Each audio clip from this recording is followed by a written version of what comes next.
Hello दोस्तों, मैं राजकुमार चौधरी ज्ञानम क्लासेस बूंदी से किससे ज्ञानम क्लासेस बूंदी से और मैं आज आपके लिए लेके आया हूँ बेराट की सभ्यता।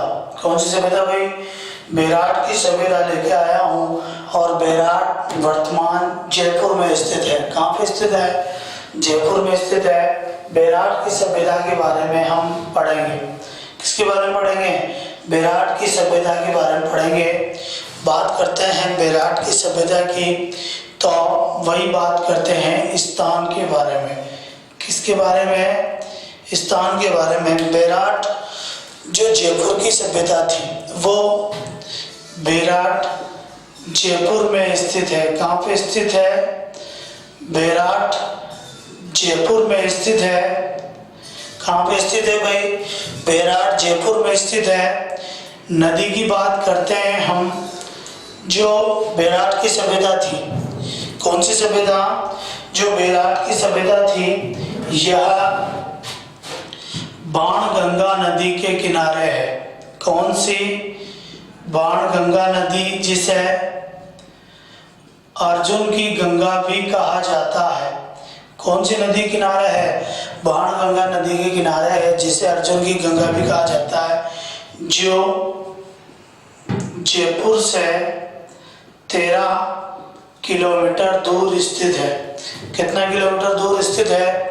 जयपुर से 13 किलोमीटर दूर स्थित है बेराट की सभ्यता या जयपुर की सभ्यता। कौन सी सभ्यता? जयपुर की सभ्यता। जो बेराट सभ्यता की खोज व उत्खनन का कार्य किया था वो किया था 1936 में। कब भाई?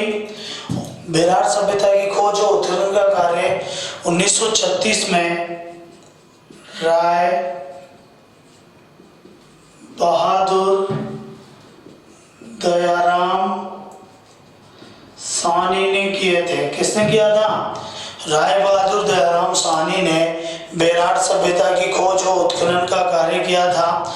बेराट सभ्यता का प्राचीन नाम, जो बेराट सभ्यता है, इस बेराट सभ्यता का जो प्राचीन नाम है, जो बेराट सभ्यता है, प्राचीन काल में बेराट सभ्यता को विराट नगर कहा जाता था। क्या कहा जाता था? विराट नगर कहा जाता था। और विराट नगर प्राचीन मत्स्य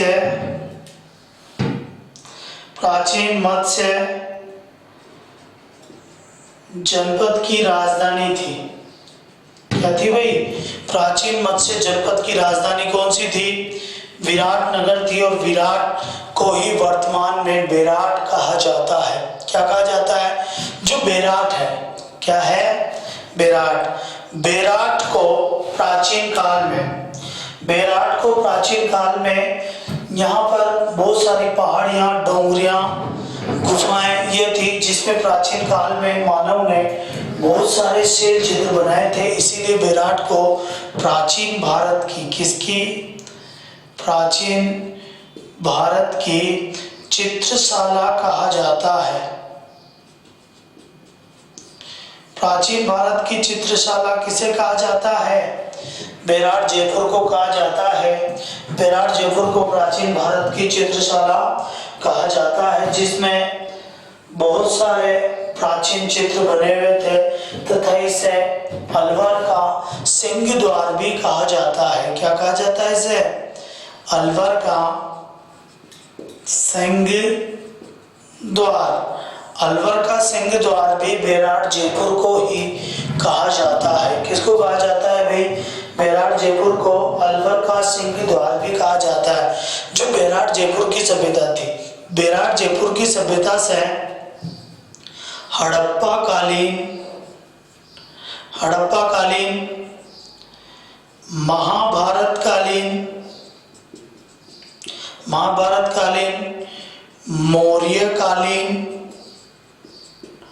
मौर्य कालीन व ऋग्वैदिक कालीन अवशेष यहाँ से प्राप्त हुए हैं। हड़प्पा काल के भी अवशेष प्राप्त हुए हैं। महाभारत काल के प्राप्त हुए हैं, मौर्य काल के प्राप्त हुए हैं और ऋग्वेद काल के भी अवशेष बेराट जयपुर से प्राप्त हुए हैं। कहाँ से प्राप्त हुए हैं भाई? बेराट जयपुर से ऋग्वेद काल के अवशेष भी प्राप्त हुए हैं। कहाँ से? बेराट जयपुर से प्राप्त हुए हैं। बेराट जयपुर से ऋग्वेद काल के अवशेष भी प्राप्त हुए हैं। ठीक है। और बेराट जयपुर का प्राचीनतम नाम विराट नगर था, जो प्राचीनतम मत्स्य जनपद की राजधानी के नाम से जाना जाता था। बेराट को ही प्राचीन भारत की चित्रशाला के नाम से भी जाना जाता है। किसके नाम जाना जाता है? प्राचीन भारत की चित्रशाला के नाम से ही भी बेराट को जाना जाता है। किसको जाना जाता है? बेराट को जाना जाता है। बात करते हैं बेराट सभ्यता की। जो बेराट सभ्यता थी, यहाँ से ऋग्वेद, रामायण का महाभारत काल, मौर्य काल व हड़प्पा कालीन अवशेष मिले हैं। किसके अवशेष मिले हैं? हड़प्पा। जो बेराट जयपुर है, बेराट जयपुर के आसपास, जो बात समझना, जो बेराट जयपुर है, बेराट जयपुर के आसपास बहुत सारी डोंगरियां हैं, बहुत सारी डोंगरियां मौजूद है, जैसे बेल डोंगरी, भोमली पहाड़ी, महादेव पहाड़ी, गणेश पहाड़ी, बीजक पहाड़ी, भीम पहाड़ी आदि पहाड़ियों से बेराट जयपुर घिरा हुआ है। और इन सभी से बहुत सारे अवशेष मिले हैं बेराट जयपुर से। कहाँ से मिले हैं भाई? बेराट जयपुर से। बात समझते हैं ऋग्वेद की। किसकी?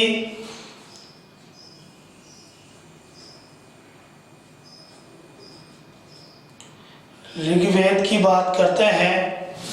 किसकी बात करते हैं? ऋग्वेद की बात करते हैं। किसकी करते हैं भाई?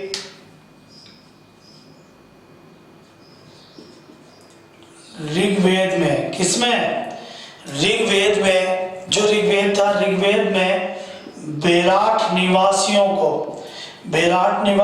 को राजा सुदास का, किसका? राजा सुदास का शत्रु कहा गया है। ऋग्वेद में बेराट निवासियों को राजा सुदास का शत्रु कहा गया है। अब बात समझना, क्यों कहा गया है, किस लिए कहा गया है? कि ऋग्वेद में एक राजा का वर्णन हुआ है जिसे राजा सुदास कहा है, और राजा सुदास को बेराट निवासियों का शत्रु कहा जाता है। तो बात समझना, ऋग्वेद में एक वाक्य प्रचलित है 10 राज्य युद्ध का। किसका? 10 राज्य युद्ध। कौन सा युद्ध भाई? 10 राज्य युद्ध हुआ था, और 10 राज्य युद्ध का वर्णन भी ऋग्वेद के 7वें मंडल में मिलता है। किसमें मिलता है? ऋग्वेद के 7वें मंडल में 10 राज्य युद्ध का उल्लेख है। बात समझना, ये युद्ध क्यों हुआ था? कि राजा सुदास के दरबार में गुरु विश्वामित्र नामक एक विद्वान रहते थे, महान गुरु थे इसके विश्वामित्र, और राजा सुदास ने गुरु विश्वामित्र के स्थान पर गुरु वशिष्ठ को अपना राजपुरोहित और राजगुरु नियुक्त कर लिया था। इसीलिए गुरु विश्वामित्र ने इसे अपना अपमान समझा था, और अपना अपमान का बदला लेने के लिए गुरु विश्वामित्र ने भारत के 10 कबीलों को, 10 राजाओं को एक कर राजा सुदास पर आक्रमण किया था। और उस समय विश्व का प्राचीनतम युद्ध हुआ था। कौन सा?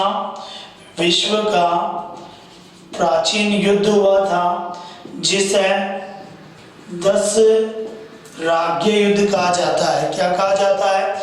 10 राज्य युद्ध कहा जाता है। जो विश्व का प्राचीनतम युद्ध था 10 राज्य युद्ध, यह पौरुष्णी नदी के किनारे लड़ा गया था। पौरुष्णी नदी को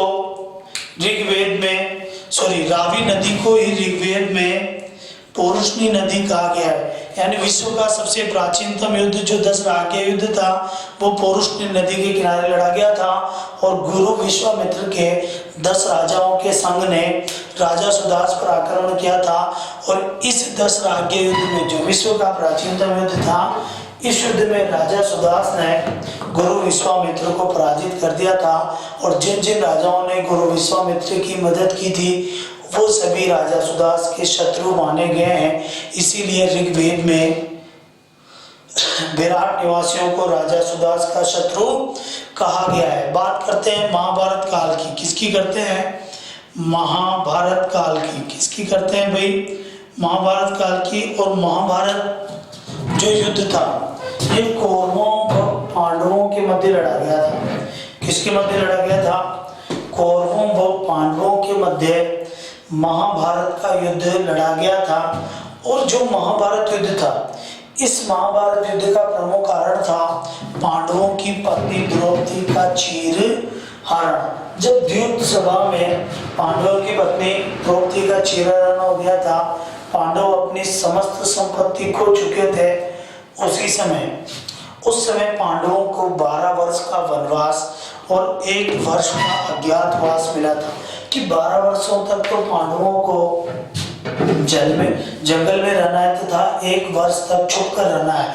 अगर उस 1 वर्ष में कौरव पांडवों को देख लेते तो पुनः 12 वर्ष का उन्हें वनवास मिलता तथा 1 वर्ष का अज्ञातवास मिलता। ये सिलसिला जारी रहता। तो पांडवों ने अपना 13वां वर्ष का जो अज्ञातवास था, 13वां वर्ष का जो अज्ञातवास था, वो अज्ञातवास पांडवों ने, किन्होंने? पांडवों ने मत्स्य जनपद की राजधानी विराट नगर यानी विराट में व्यतीत किया था। राजा विराट के यहाँ व्यतीत किया था। किन्होंने किया था? पांडवों ने किया था। इस प्रकार यहाँ से ऋग्वेद काल की भी जानकारी मिलती है, महाभारत काल की भी जानकारी मिलती है। और यहाँ पर बेरार है पर बहुत सारी पहाड़ियाँ, डोंगरियाँ आदि मौजूद है, इसीलिए इसमें बहुत सारे प्राचीन काल में चित्रशैल चित्र बने थे, जिस कारण विराट को प्राचीन भारत की चित्रशाला भी कहा गया है। बात समझना। जो बेरार जयपुर थी, क्या थी? बेरार जयपुर से बेरार जयपुर में 1837 में, बेरार जयपुर में 1837 में एक अंग्रेज अधिकारी था, कप्तान बट। कौन था? कप्तान बट। एक अंग्रेज अधिकारी था, कप्तान बट। अब जो अंग्रेज होते हैं ना, अंग्रेजों को घूमने का बड़ा शौक होता है। अंग्रेज डोंगरों, पहाड़ों, प्राचीन चीज़ों को देखने की शौकीन होते हैं। और ये भी अंग्रेज अधिकारी था। तो 1837 में एक अंग्रेज का अधिकारी जो कप्तान बट था, ये जयपुर की, किसकी? जयपुर की बीचक पहाड़ी में, जयपुर की बीचक पहाड़ी पर घूमने गया। और 1837 में जब ये जयपुर की बीचक पहाड़ी पर घूमने गया कप्तान बट, तो बीचक पहाड़ी से, कहाँ से? बीचक पहाड़ी से कप्तान बट ने मौर्य राजा अशोक का, जब ये कप्तान बट 1837 में जयपुर की विजय पहाड़ी पर घूमने गया, तो उसने विजय पहाड़ी से मौर्य राजा अशोक का भाब्रू का शिलालेख, भाब्रू का शिलालेख खोज निकाला, या एक लघु शिलालेख खोज निकाला, जिसे भाब्रू का शिलालेख कहा जाता है। जो भाब्रू का शिलालेख था, ये अशोक का सबसे लंबा शिलालेख था। क्या था? सबसे लंबा शिलालेख था। तथा जो शिलालेख होते हैं, ये प्राचीन शिलाओं पर, पत्थरों पर जो लेख लिखे गए हैं, वही शिलालेख कहलाते हैं। भारत में शिलालेख लिखने का सर्वप्रथम कार्य राजा अशोक ने किया था। और अशोक को इसकी प्रेरणा ईरानी शासक दारा या दरायु प्रथम से मिली थी। किससे मिली थी? दारा या दरायु प्रथम से मिली थी। जो भाब्रू का शिलालेख है, भाब्रू के शिलालेख में, किसमें भाई? भाब्रू के शिलालेख में अशोक को, भाब्रू के शिलालेख में अशोक को मगध का राजा कहा गया है। किसका राजा कहा गया है? मगध का राजा कहा गया है। तथा इस शिलालेख से ही, भाब्रू के शिलालेख से ही सर्वप्रथम यह पूर्ण प्रमाणिक जानकारी मिलती है कि अशोक बौद्ध धर्म का अनुयायी था। अशोक बौद्ध धर्म का अनुयायी था। क्योंकि सबसे पहले, इससे पहले कोई प्रमाणिक रूप से ये नहीं कह सकता था कि अशोक बौद्ध धर्म का अनुयायी था। इसी में ये पता चला कि अशोक बौद्ध धर्म का अनुयायी था, क्योंकि इसमें बौद्ध धर्म के त्रिरत्न, बौद्ध धर्म के त्रिरत्नों का उल्लेख हुआ। और बौद्ध धर्म के त्रिरत्न थे बुद्धम, धम्मम, संघम। बुद्धम, धम्मम, संगम, ये बौद्ध धर्म के त्रिरत्न थे। क्या थे भाई? बुद्धम, धम्मम, संगम, ये बौद्ध धर्म के त्रिरत्न थे। और इन बौद्ध धर्म के त्रिरत्नों का सबसे पहले उल्लेख भाबरू के शिलालेख में किया है, जिसकी खोज 1837 में कप्तान भट्ट ने जयपुर की बीजक पहाड़ी से की थी। कहाँ से की थी? जयपुर की बीजक पहाड़ी से की थी। अब ये तो अंग्रेज थे, घूमने की शौकीन थे, इन्होंने चीजें तो खोज ली। अगर ये व्यक्ति इसे यहीं पर छोड़ जाता, ऐसे यहीं पर रख देता, तो भारतीय इनको नष्ट कर देते, क्योंकि भारतीय जो व्यक्ति होते हैं घूमने देर में थोड़ी जाते, ये तो चीजों को नष्ट करने जाते हैं। इसीलिए 1840 में भाबरू के शिलालेख को Calcutta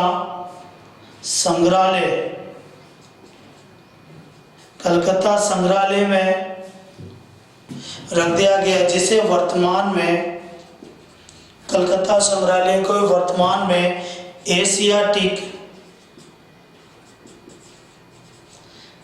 Asiatic society of Bengal कहा जाता है। एशियाटिक सोसाइटी ऑफ बंगाल का कलकत्ता संग्रहालय को ही कहा जाता है। और कप्तान भट्ट द्वारा खोजा गया भाबरू के शिलालेख को 1837 में कहाँ रख दिया गया था? कलकत्ता संग्रहालय में रख दिया गया था। ये बीजक पहाड़ी से खोजा गया था। ये शिलालेख कहाँ से खोजा गया था? बीजक पहाड़ी से खोजा गया था भाबरू का शिलालेख। जो बीजक होते हैं, बीजक कबीर के जो धार्मिक ग्रंथों का संग्रह होता है, कबीर के जो धार्मिक ग्रंथों का संग्रह होता है, उन्हें भी बीजक ही कहा जाता है। उन्हें भी क्या कहा जाता है भाई? बीजक ही कहा जाता है। कबीर के धार्मिक ग्रंथों के संग्रह को भी बीजक ही कहा जाता है। जब बेरार जयपुर का उत्खनन हुआ, क्या हुआ था? जब बेरार जयपुर का उत्खनन हो रहा था, तो बेरार जयपुर से, कहाँ से भाई? बेरार जयपुर से, यहाँ से उत्खनन के दौरान बेरार जयपुर से एक गोल, बेरार जयपुर से एक गोल बौद्ध मंदिर के अवशेष मिले। बेराट की खुदाई के दौरान यहाँ से एक गोल बौद्ध मंदिर के अवशेष मिले। यह गोल बौद्ध मंदिर भारत का, किसका? यह गोल बौद्ध मंदिर भारत का प्राचीन गोल बौद्ध मंदिर माना जाता है।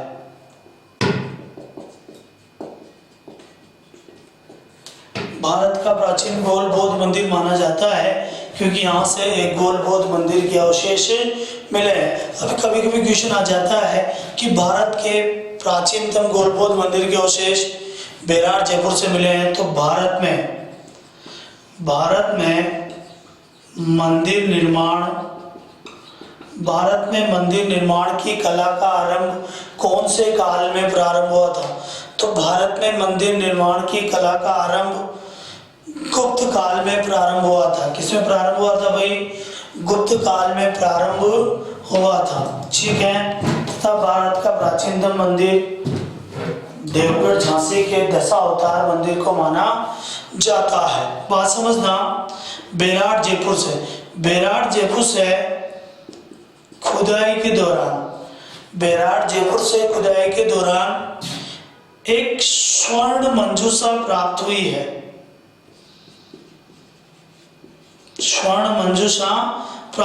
मंजूषा जो होती है मंजूषा पेटी को कहा जाता है। यानी एक सोने की पेटी बेरार जयपुर से प्राप्त हुई है। जो ये सोने की पेटी प्राप्त हुई यानी बेरार जयपुर से खुदाई के दौरान एक स्वर्ण मंजूषा प्राप्त हुई है। और इस सोने की पेटी स्वर्ण मंजूषा में भगवान बुद्ध के किसके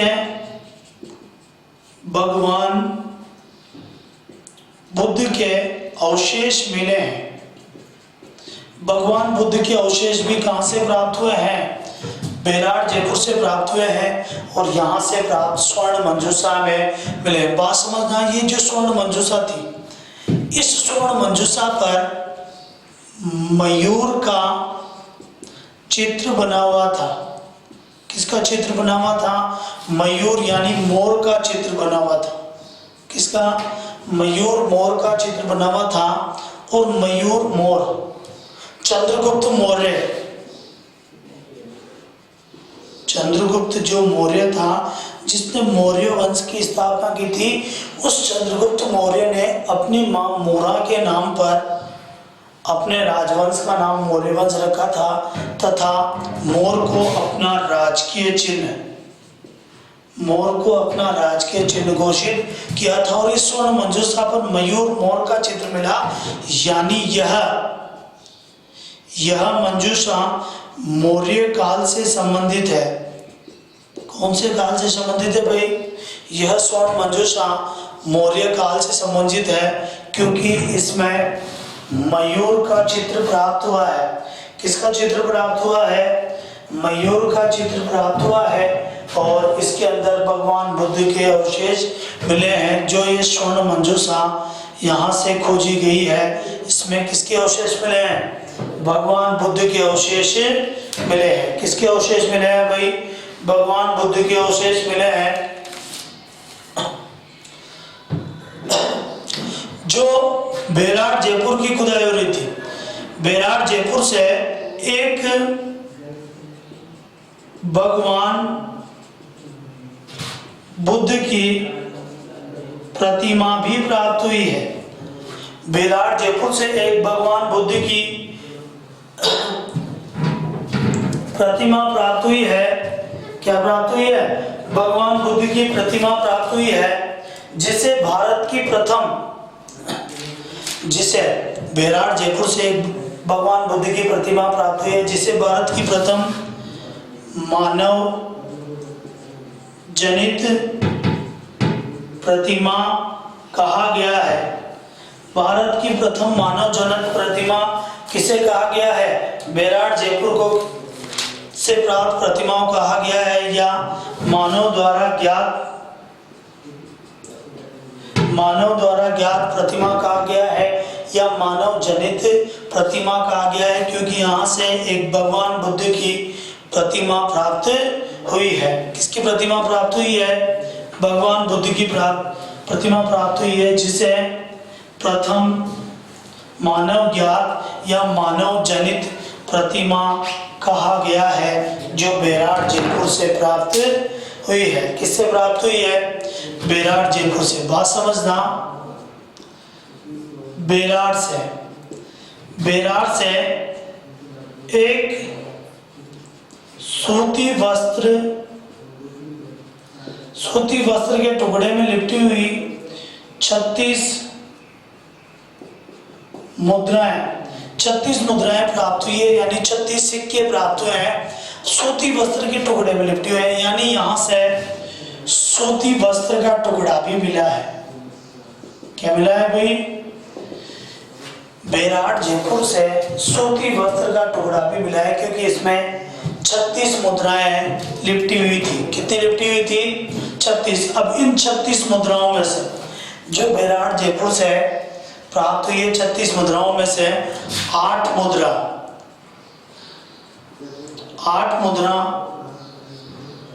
आहत मुद्रा थी। कैसी थी? आहत मुद्रा यानी टूटी फूटी मुद्रा। और मुद्रा धातु की बनी होती है, और ऐसी कौन सी धातु है जो जल्दी टूट फूट जाती है, घिस जाती है, और वो होती है चांदी। कौन सी? यानी 8 मुद्रा आहत मुद्रा थी, यानी चांदी की मुद्रा थी। किसकी थी? चांदी की मुद्रा थी। और चांदी की मुद्रा को पंचमार्क मुद्रा कहा जाता है। क्या कहा जाता है भाई? पंचमार्क मुद्रा कहा जाता है। यानी यहाँ से प्राप्त 8 मुद्रा ऐसी मुद्रा थी जो आहत मुद्रा थी, जिन्हें चांदी की पंचमार्क मुद्रा भी कहा जा सकता है। तथा यहाँ से 28 मुद्राएं ऐसी मिली है जो इंडो ग्रीक शासकों की थी। किसकी थी? इंडो ग्रीक शासकों की थी, यानी भारतीय यूनानी राजाओं की थी, जिनमें से 16 मुद्रा राजा मिनांडर की थी। किसकी थी? 16 मुद्रा राजा मिनांडर की थी, क्योंकि 28 मुद्रा इंडो ग्रीक राजाओं की थी, यानी भारतीय यूनानी शासकों की थी, जो यहाँ भी चलती थी और वहाँ भी चलती थी। तथा 8 मुद्रा थी जो चांदी की पंचमार्क मुद्रा कहलाती है। इस प्रकार यहाँ से एक सूती वस्त्र के टुकड़े में लिपटी हुई 36 मुद्राएं प्राप्त हुई है। कितनी मुद्राएं प्राप्त हुई है? 36 मुद्राएं प्राप्त हुई है बेराट जयपुर से। कहाँ से मिली है भाई? बेराट जयपुर से मिली है। ठीक है, बात समझना। बेराट जयपुर से एक लाल काले रंग का अलंकृत मृद भांड मिला है। क्या मिला है? लाल काले रंग का अलंकृत मृद भांड मिला है। यहाँ से एक लाल काले रंग का मृद भांड मिला है। क्या मिला है? मृद भांड, यानी मिट्टी का बर्तन मिला है। लाल काले रंग का मृद भांड मिला है, जिसमें गले पर स्वास्तिक का चिन्ह बना हुआ था। किसका चिन्ह बना हुआ था? गले पर स्वास्तिक का चिन्ह बना था। मतलब एक मटका मिला, एक मृदबाण मिला, जिसमें गले पर तो स्वास्तिक का चिन्ह बना हुआ था, तथा जो नीचे गोल वाला भाग था उस पर पहिए पर, किस पर? उस पर पहिए पर बौद्ध धर्म के त्रिरत्न बने हुए थे। क्या बने हुए थे? बौद्ध धर्म के त्रिरत्न बने हुए थे। क्या थे ये? बौद्ध धर्म के त्रिरत्न। बौद्ध धर्म के त्रिरत्न कहाँ से बने हुए थे? जो बेराट जयपुर से अलंकृत मृदबाण मिला था, उसमें गोले पर बौद्ध धर्म के त्रिरत्न बने हुए थे तथा ऊपर स्वास्तिक का चिन्ह बना हुआ था। इसका अर्थ यह है कि यहाँ पर ये लोग स्वास्तिक से परिचित थे और स्वास्तिक के चिन्ह से ये लोग परिचित थे। क्वेश्चन आ जाता है, राजस्थान की कौन कौन सी सभ्यताओं से, राजस्थान की कौन कौन सी सभ्यताओं से स्वास्तिक का चिन्ह प्राप्त हुआ है? राजस्थान की कौन कौन सी सभ्यताओं से स्वास्तिक का चिन्ह प्राप्त हुआ है? तो एक बेराट जयपुर से हुआ है, एक नौह भरतपुर से हुआ है। कहाँ से हुआ है? नौह भरतपुर से भी प्राप्त हुआ है, एक बेराट जयपुर से भी प्राप्त हुआ है। स्वास्तिक का चिन्ह प्राप्त हुआ है। क्या प्राप्त हुआ है? स्वास्तिक का चिन्ह प्राप्त हुआ है। तथा यहाँ से एक सूती वस्त्र के टुकड़े में लिपटी 36 मुद्राएं भी मिली है। कितनी मुद्राएं मिली है? 36 मुद्राएं भी मिली है। बेराट जयपुर से मिली है। कहाँ से मिली है भाई? बेराट जयपुर से मिली है। बात समझना, जो बेराट जयपुर था, बेराट जयपुर से अकबर कालीन एक जैन मंदिर के भी अवशेष मिले हैं। किसके अवशेष मिले हैं? अकबर कालीन एक जैन मंदिर के भी अवशेष मिले हैं बेराट जयपुर से। तथा अकबर कालीन टकसाल भी यहाँ से प्राप्त हुई है। टकसाल, जहाँ पर सिक्के बनाए जाते थे या डाले जाते थे, और सिक्के ढालने का, मुगलों का सिक्का डालने का कारखाना कौन सा था? बेराट था, क्योंकि यहाँ से अकबर कालीन टकसाल भी प्राप्त हुई है। क्या प्राप्त हुई है? अकबर कालीन टकसाल भी यहाँ से प्राप्त हुई है। ठीक है, बात समझना। आपने सुना होगा कि हर्षवर्धन के समय, किसके समय? हर्षवर्धन के समय एक चीनी यात्री जिसे वेनसांग कहा जाता है। क्या कहा जाता है? वेनसांग कहा जाता है। चीनी यात्री वेनसांग भारत आया था हर्षवर्धन के समय। इसका मूल नाम है युआन चुआंग। चीनी यात्री वेनसांग युआन चुआंग हर्षवर्धन के समय भारत आया था। और जब ये भारत आया था, कहाँ आया था? भारत आया था युआन चुआंग। इसे भारत में नीति का पंडित, शाक्य मुनि, तीर्थ यात्रियों का राजकुमार आदि नामों से भी जाना जाता है। वेनसांग ने हर्षवर्धन के समय भीनमाल जालोर की यात्रा की थी। किसकी यात्रा की थी? भीनमाल जालोर की यात्रा की थी वेनसांग ने हर्षवर्धन के समय। और इसकी एक पुस्तक थी। वेनसांग ने अपनी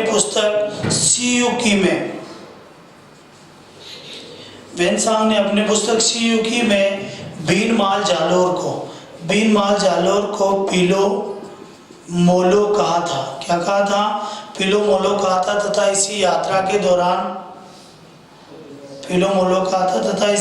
दौरान वो बेराट होकर भी गुजरा था। कहाँ पे गुजरा था?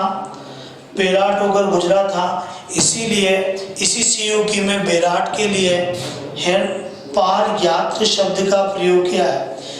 किसके लिए? वेनसांग ने बेराट जयपुर के लिए पार यात्र शब्द का प्रयोग किया था। कौन से शब्द का प्रयोग किया था भाई? पार यात्र शब्द का प्रयोग किया था बेराट जयपुर के लिए। बात करते हैं इस सभ्यता के विनाश की, कि बेराट सभ्यता का विनाश कैसे हुआ होगा, या बेराट सभ्यता समाप्त कैसे हुई होगी। तो गुप्त काल के अंत में, कौन से काल के? गुप्त काल के अंत में भारत में हुणों का आक्रमण जारी था। हुणों का आक्रमण हुआ था। और इस हुणों में एक शासक था जिसका नाम था महीर कुल हुण। जो महीर कुल हुण था, इस महीर कुल हुण ने भारत में लगभग अधिकांश बौद्ध मठों को, बौद्ध स्थलों को समाप्त किया था। और बेराट भी बौद्धकालीन एक प्रमुख केंद्र था। तो महीर कुल हुण बेराट भी आया था और इस महीर कुल हुण ने बेराट को नष्ट किया था। महीर कुल हुण एक हुण शासक था, मध्य एशिया का शासक था, जो भगवान शिव का अनन्य भक्त था और बाकी सबको नष्ट करते हुए चलता था। भगवान शिव का भक्त था और अत्यंत क्रूर व आतंकी शासक था, समाप्त करते हुए चलता था। इसीलिए इस महीर कुल हुण को भारत में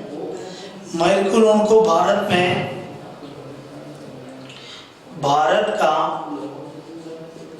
अटीला कहा जाता है। भारत का अटीला शासक किसे कहा जाता है? महीर कुल हुण को कहा जाता है, जो भगवान शिव का अनन्य भक्त था। और इस महीर कुल हुण ने बांडोली, रावतभाटा, चित्तौड़ में एक शिव मंदिर का निर्माण करवाया था। बांडोली, रावतभाटा, चित्तौड़ में एक शिव मंदिर का निर्माण करवाया था महीर कुल हुण ने। भले ही अत्यधिक बर्बर व आतंकी शासक था और इसलिए इसे भारत का अटीला कहा जाता है, लेकिन ये भगवान शिव का अनन्य भक्त था, जिसने बांडोली, रावतभाटा, चित्तौड़ में एक शिव मंदिर का निर्माण करवाया था, जिसकी खोज या इस शिव मंदिर को प्रकाश में कर्नल जेम्स टोड लाए थे। कौन लाए थे? बांडोली, रावतभाटा, चित्तौड़ में जिस शिव मंदिर का निर्माण करवाया था महीर कुल हुण ने, उसकी खोज कर्नल जेम्स टोड ने की थी। यह जो शिव मंदिर था, महीर कुल हुण ने जिस शिव मंदिर का निर्माण करवाया था, यह पंचायतन शैली में किया गया है। पंचायतन शैली एक ऐसा मंदिर जिसके चारों तरफ 4 मंदिर बने हुए हो तथा पूरा ही मंदिर किसी परकोटे से घिरा हुआ हो, ऐसा मंदिर पंचायतन शैली का मंदिर कहलाता है। और ऐसे मंदिर का निर्माण भी किसने करवाया था?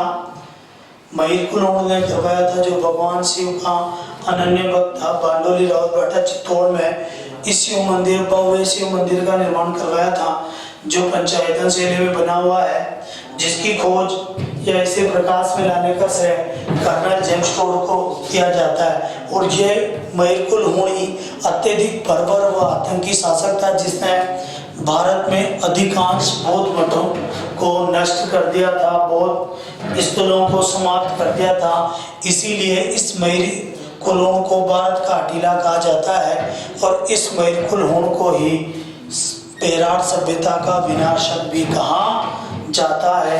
धन्यवाद, जय हिंद। और आप लोगों से अनुरोध है कि ज्ञानम क्लासेस बूंदी के चैनल को सब्सक्राइब करें और लाइक करें तथा बेल आइकन जरूर दबाएं।